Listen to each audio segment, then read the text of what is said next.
अच्छा, जैसे कि आपने कहा अभी कि हाँ। जो हरिद्वार बेल्ट है, विकासनगर बेल्ट है, यहाँ पे आपकी मूवीज देखी जाती हैं। अच्छा, कुछ लोग ऐसे होते हैं, कहते हैं हम हैं तो पहाड़ी, है तो यूपी वाले, है तो बिहार वाले, ना हमको भोजपुरी आती है ना हमको पहाड़ी आती, बस समझ लेते हैं। तो ऐसे लोगों को क्या कहना चाहेंगे? क्या इनके जीवन में कुछ इन मूवीज का असर होता होगा? हाँ हाँ, बिल्कुल होता है। मैंने बहुत सारे ऐसे लोग देखे हैं कि जो हमारी लैंग्वेज को कम जानते हैं, लेकिन उसमें ज्यादा लैंग्वेज का प्रॉब्लम नहीं है हमारी वाले में, हिंदी जैसा ही सब कुछ। हाँ, कोई एक वर्ड ऐसा टिपिकल मान लिया आ भी गया, वो आपको मीनिंग समझने से नहीं रोक सकता। मीनिंग समझने से वो नहीं रोक सकता आपको। ये जो माध्यम है फिल्म मेकिंग, आप इसको हम जब छोटे थे तो इंग्लिश फिल्में भी देखते थे, जब हमें बहुत टूटी फूटी इंग्लिश आती थी, लेकिन सीन में भी तो बहुत कुछ समझ में आता है। उसके जो वर्ड हमें समझ में आ रहे हैं उससे भी तो हम बहुत कुछ समझते हैं कि क्या कहना चाह रहे होंगे। तो ऐसे हमारी फिल्में तो जो हिंदी समझ सकता है वो हमारी फिल्मों को आसानी से समझ सकता है। और हमारी पिक्चरों के बारे में तो ज्यादातर लोग यही बोलते हैं कि भाई जिसने देख ली इसको मतलब एक नशे की तरह लत लग जाती है, उसको फिर देखनी ही पड़ेगी वो बार बार बार बार। हाँ, तो हमारी फिल्मों के बारे में, और उसका रीजन ही यही है कि वो एज इट इज ऐसे लगता है, वहां फिल्म जैसा कुछ नहीं लगता। जब आदमी देखने लगता है तो उसको लगता है मैं वहीं पे हूँ, उसी गांव में, उस गली में मैं खड़ा हूँ, उस घर में मैं बैठा हूँ। बाहर विदेशों में जो हमारे भारतीय रह रहे हैं, जो यहाँ के लोग रह रहे हैं, उनको और ज्यादा मतलब वो करती हैं, इमोशनल कर देती हैं, क्योंकि वो बहुत बहुत दिन हो गए वहां गए हुए। तो वो जब अपना गांव, अपने घर, वो सब चीजें देखते हैं उसमें, तो इमोशनल हो जाते हैं, अच्छा लगता है। अच्छा सर, गानों की, फिल्मों की बात करूँ तो अभी तक मेरे ख्याल से, मैं पढ़ रही थी, देख रही थी, 200 से ज्यादा आपके गाने आ चुके हैं। वही कुछ 70 या 75 से अब आपकी मूवीज आ चुकी हैं। आई थिंक यही सही आंकड़ा है या कितनी अभी तक आ ये चुकी? कम गलत आंकड़ा है।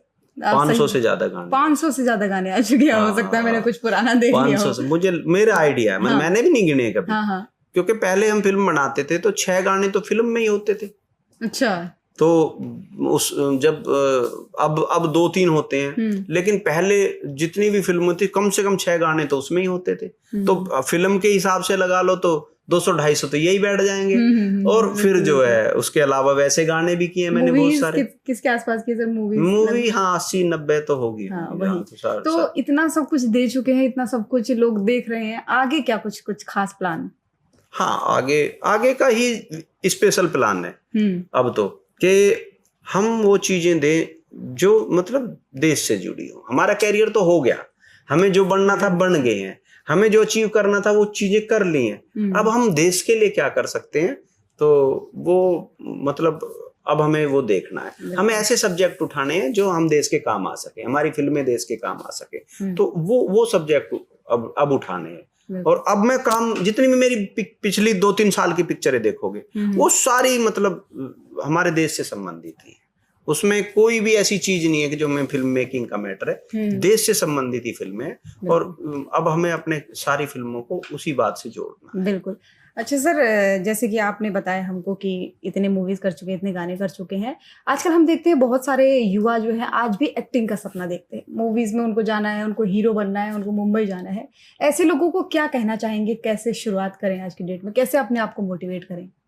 देखो, सबसे पहले तो छटनी कर लें कि जो सिर्फ देख के जाना चाह रहे हैं चकाचौंध को या किसी की सफलता को, तो वो मतलब उस चीज से इंप्रेस होके ना जाएं। पहले अपने आप को झांक लें कि भाई मैं सचमुच बनना चाहता हूं, नहीं बनना चाहता हूं, मेरे अंदर ये काबिलियत है या नहीं है।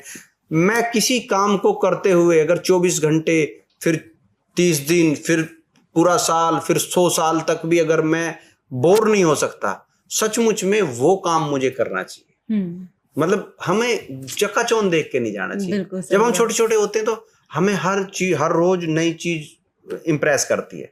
अभी गांव में कोई बढ़िया टीचर है जिसकी कोई तारीफ कर रहा है तो मन करता है हम ऐसे टीचर बने। सडनली मैंने देख लिया कोई डीएम साहब आए तो लगा कोई हमें डीएम बनना चाहिए। कोई बड़ा पुलिस वाला देख लिया जिसकी तारीफ हो रही है, अफसर है, वो तो बचपन में रोज ये घूमता है। लेकिन हमें अपने आप को टटोलना चाहिए, मेरे अंदर कौन चीज बैठी हुई है, मैं क्या बन सकता हूं, मैं किस चीज को करते हुए कभी भी बोर नहीं होऊंगा, वही काम मुझे करना चाहिए, चाहे वो कोई सा भी काम है। और फिर अगर हमने तय कर लिया कि भाई हमें मुझे ये करना है, चाहे वो एक्टिंग है कुछ भी है, फिर हमें ये जानकारी लेनी चाहिए कि पहले इसके बारे में मुझे बेसिक्स कहाँ से पता चलेंगे, मैं बेसिक्स कहाँ से सीखूं। क्योंकि जब आप सीख के जाओगे तो आपका इम्पैक्ट कुछ और होगा, और आप मतलब तुक्के से चले जाओगे तो आपका इम्पैक्ट कुछ और होगा। ये बात मैं हमेशा मतलब अपने स्टूडेंट्स को भी, मिलने वालों को भी बताता हूँ कि मैं सपोज करो मुझे आज ही क्रिकेट टीम में ले लिया जाए, तो मैं क्या करूंगा कि जाके वहां कल मैं बल्ला ले खड़ा हूँ, किल्लियां खड़ जाएंगी। और उससे बेहतर है कि मैं खुद तैयारियां करके सिलेक्ट हूं, तो वो ज्यादा अच्छा तरीका है। इसलिए मैं सभी को, जितने भी आना चाहते हैं किसी भी काम में, फिल्मी नहीं, अपने आप को पहले बैट्समैन बनाओ। बैट्समैन से मतलब है आप उस काम का पक्का मास्टर बनाओ, ताकि जब आप जाओ तो आपका इंप्रेशन बहुत हाई हो, ना कि मतलब मजबूरी वाला हो कि भैया कोई बात नहीं यार इससे करा लो बेचारे से, वो वाला नहीं होना चाहिए। बिल्कुल सही बात है। तो आप कहीं जाओगे तो खिलाड़ी बन के जाओ, मतलब अनाड़ी नहीं। सीधी सी बात है, अपना गोल यानी कि फोकस्ड होना चाहिए, इंसान को करना क्या है उसी को लेकर के उसके बारे में हमें सीखा हुआ होना चाहिए, प्रैक्टिस होनी चाहिए पूरी करके, वो जानना चाहिए, वो बहुत जरूरी।